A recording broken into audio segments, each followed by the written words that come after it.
studying fifth class in Vijayata English Medium High School.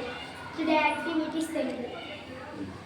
శ్రీలు పొంగిన జీవగడ్డై పాలు పారిన భాగ్యసీమై గాలినది భరత ఖండము భక్తి పాడల తమ్ముడా వేద శాఖలు పెరగనిచ్చట ఆది కావ్యం బలరనిచ్చట బాదరాయణ పరమ ఋషులకు పాద సుమ్మిది చెల్లెలా దేశ గర్వము దీప్తి చెందగా దేశ చరితము తేజరిల్లగా దేశ మనసిన ధీర పురుషురా దేశి పాడర తమ్ముడా స్త్రీలు పొంగిన జీవగడ్డై పాలు పారిన భాగ్యసీమై రాలినది భరత ఖండము భక్తి